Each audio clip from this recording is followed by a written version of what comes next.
केंद्रीय गृह राज्य मंत्री नित्यानंद राय ने मुजफ्फरपुर में भाजपा युवा मोर्चा द्वारा आयोजित नमो हैट्रिक टी शर्ट लॉन्चिंग के मौके पर पहुंचे थे। कार्यक्रम के दौरान उन्होंने विपक्ष पर जमकर निशाना साधा। अपने संबोधन के दौरान नित्यानंद राय ने कहा कि परिवारवाद, भाई भतीजावाद, भ्रष्टाचार, तुष्टीकरण के कारण देश को काफी नुकसान हुआ है। इसके बाद नित्यानंद राय ने पीएम मोदी की तुलना स्वामी विवेकानंद से कर दी। उन्होंने कहा कि विवेकानंद ने जिस 21वीं सदी को लेकर भविष्यवाणी की थी, वह भविष्यवाणी पूरी नहीं होती यदि भारत के प्रधानमंत्री नरेंद्र मोदी नहीं होते। नित्यानंद राय ने कहा कि एक नरेंद्र ने भविष्यवाणी की थी और उसे पूरा कर रहे हैं दूसरा नरेंद्र। नमो टी-शर्ट रखने का कष्ट करेंगे, व्यवस्थित करेंगे।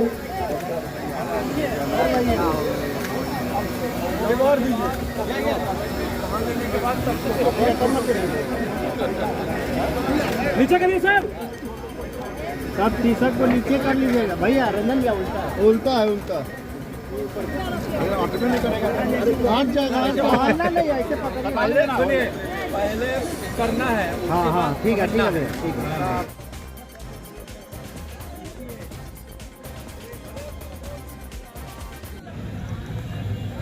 देश में गरीबी थी, परिवारवाद के कारण, तुष्टीकरण के कारण, घोटालों के कारण, भ्रष्टाचार के कारण, भाई भतीजावाद के कारण इस देश को बहुत नुकसान हुआ है। जिस विवेकानंद ने भविष्यवाणी की थी 21वीं सदी के लिए, वह भविष्यवाणी पूरी नहीं होती यदि भारत के प्रधानमंत्री आदरणीय नरेंद्र मोदी नहीं हो। विवेकानंद जी से जब वह विदेश के दौरे पे थे तो किसी ने पूछा कि आप तो उस देश के सन्यासी हो जो देश भूखा है, जो देश नंगा है, जो देश अशिक्षित, बेघर और बेबस है। स्वामी विवेकानंद जी ने कहा था कि मैं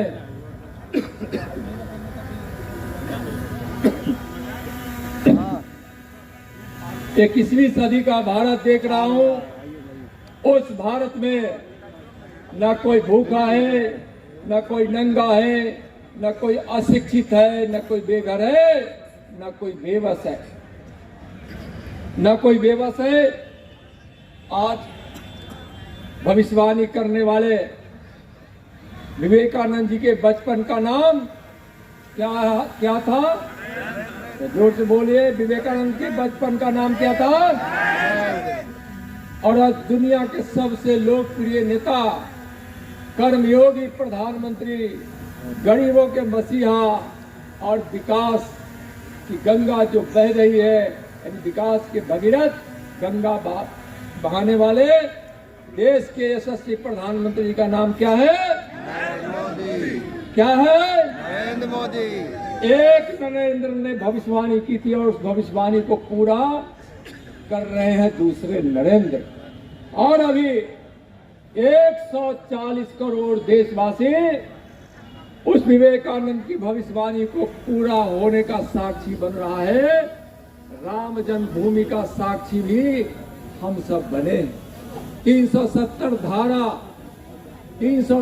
धारा समाप्त हुई है, इसकी भी साक्षी बने हैं। CAA कानून आया, इसकी भी साक्षी बने हैं। ट्रिपल तलाक आया है, वह भी, उसके भी हम सब साक्षी बने हैं। जिस काम को पूरा किया है माननीय प्रधानमंत्री जी ने, वह हमारे अल्पसंख्यक भाई जब भाई के दृष्टिकोण से सोचता है अपनी बहन के ट्रिपल तलाक पर, तब कहता है मोदी जिंदाबाद। उसको मालूम है बहुत सारे कोई अल्पसंख्यक पिता अपनी बेटी के तलाक के संबंध में सोचता है, तब कहता है मोदी जिंदाबाद। और तलाक, ट्रिपल तलाक समाप्त करने के लिए मोदी जी को कोटि कोटि आशीर्वाद दे रहा। उसी प्रकार से इस देश के गरीब यह इंतजार कर रहे थे कि हमारा भी कोई मसीहा आएगा, हमारे भी बच्चे पढ़ेंगे, हमारे घर में कोई बीमार पड़ेगा तो उसका इलाज होगा। एक वक्त की रोटी ना मिलेगी, जिसके कारण हम भूखे बच्चों को सुलाएंगे। आज नौजवानों को लग रहा था कि शायद दुनिया के अन्य देशों में जो युवाओं का महत्व है वह महत्व हमारा कैसे बढ़ेगा।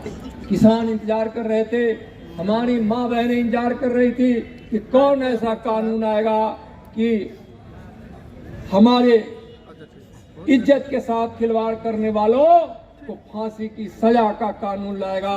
और सब मोदी का इंतजार कर रहे थे और मोदी जी ने इन सब कामों को पूरा किया है। जी हाँ, नौजवान एकत्रित होकर मोदी जी को तिबारे प्रधानमंत्री बनाने के लिए यहाँ संकल्पित तो पहले ही थे, लेकिन आज फिर नई ऊर्जा के साथ आज से दोनों सीट मुजफ्फरपुर की जिताने के लिए, और जो बिहार प्रदेश पार्टी का यह निर्णय है कि और कि एनडीए में कि हम 40 की 40 सीट जीतेंगे, और केंद्रीय नेतृत्व का निर्णय कि हम 400 सीट पार करेंगे, उसमें 40 सीट बिहार की देकर हम 400 सीट पार कराने में बिहार भी मददगार होगा। सीटों के बंटवारा को लेकर क्या लग रहा है? कुछ नहीं, सीटों के बंटवारा में कुछ नहीं है। सहूलियत से, सरलता से एनडीए की सीटों का बंटवारा जल्द ही हो जाएगा। यहाँ कोई मतभेद नहीं है। महागठबंधन वाले जो स्वार्थ की राजनीति करते हैं, परिवारवाद की राजनीति करते हैं, भ्रष्टाचार जिनका आधार है, घोटाला जिनकी नीति नियत में, संस्कार में है, वैसे लोग जहां राजनीति अपने परिवार के लिए, अपने स्वार्थ के लिए करते हैं, कुर्सी की लोलुपता वहां होती है।